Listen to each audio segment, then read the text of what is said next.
right, folks. So I came down to my neighbor's house to change out a leaking angle stop. It is leaking from the supply line right here, the supply line nut, but it also doesn't shut off. It's still leaking. First thing we need to do is shut the water off. For that, we got to go outside. So I don't know if you guys remember, but Gil actually dug this whole yard up.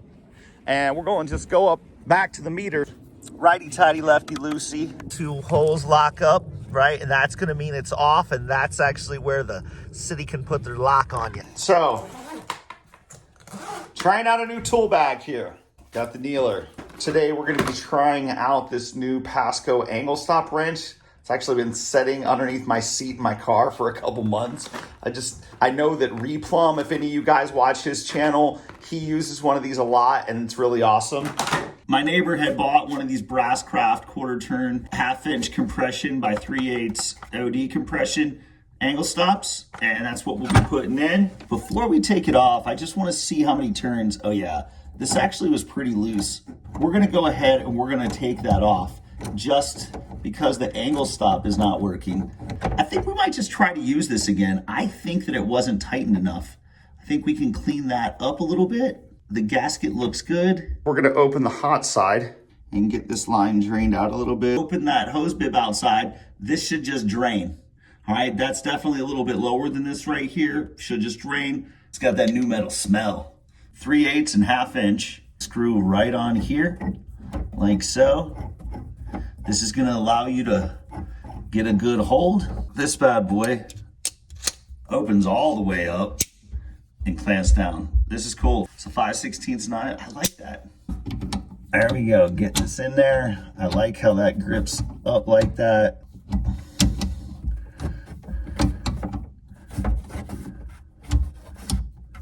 That is cranked down. Oh, there we go. Now we've got that started, we're able to ratchet.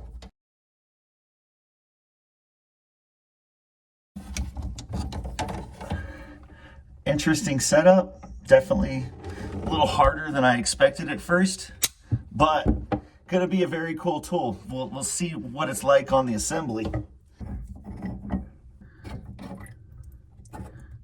And we're gonna ream that too. That is not reamed. I'm gonna run up and grab my reamer. So this ferrule puller, or like the British call it, an olive puller, is an amazing tool, right? You're able to just stick this on there like that, screw it in clockwise to this nut, grab a box end wrench. As you're tightening this, it's just gonna pull this nut and ferrule right off of there.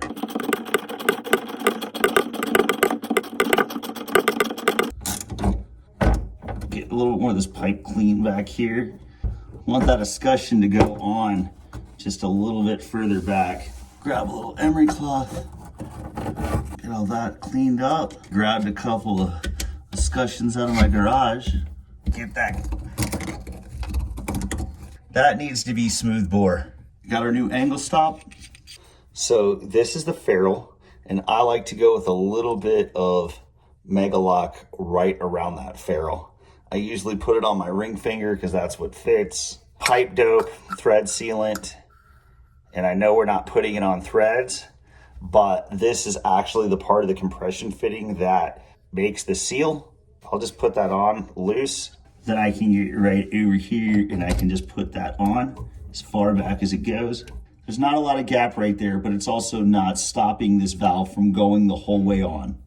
Okay, we can pop this nut off. We'll pop our bar back on, get her on there, get her closed, and then we'll tighten it up.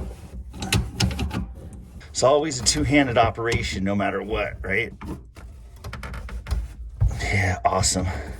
Okay, that's on there. Take it and push it down, and it breaks off really easy. It just took me a sec to figure out exactly how to make that work. And I'll just have Gil go turn the water back on. We're gonna hook this up.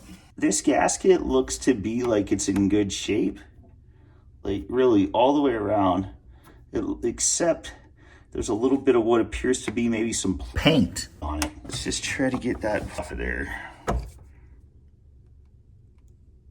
Yeah, that's not nothing. I don't think we're gonna have to change anything. That washer looks really good. I think we put it back together and we give it a shot.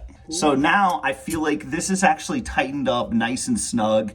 You can feel when something is as tight as it should be. You don't want to crank this. You probably don't want to go more than a full turn and a quarter. Before we open the angle stop, we're going to open the hot side. Slowly open the hot side angle stop. And we've got full pressure here. Okay. Yeah, I actually think that looks really good. I don't think there's going to be an issue at all there. Do a couple of things here. One, I'm going to give this one a little tighten because I don't trust it. It doesn't look like it's barely on any threads. Oh yeah, see, that's crazy loose too. That is crazy loose over there. This thing, it was barely on. So the nice thing about these covers is there is a slit right here. Not to mention it's plastic, but you can just take this, snap it, and open it. And then I can just pop this on here. Right like so. And boom. We're hooked up. This angle stop hasn't even thought about dripping, and it's good to go. That was it. This was not tightened. It was nice. Get this other one tightened up as well. And back in business. You can see that had been leaking for a little while right there. Man. And then this is plumbing, right? And there is water involved. So what I like to do is just leave some paper towel down below. If you have a little bucket or something, leave that underneath there as well. And just let it set for a couple days. Whenever you come back, check, there's no issues. Well, then you can take the stuff out and put your stuff back. I really hope this video helps somebody. If you guys could please subscribe, click that like button. We love helping people. We hope we're doing that. Thank you very much, and we'll see you again real soon.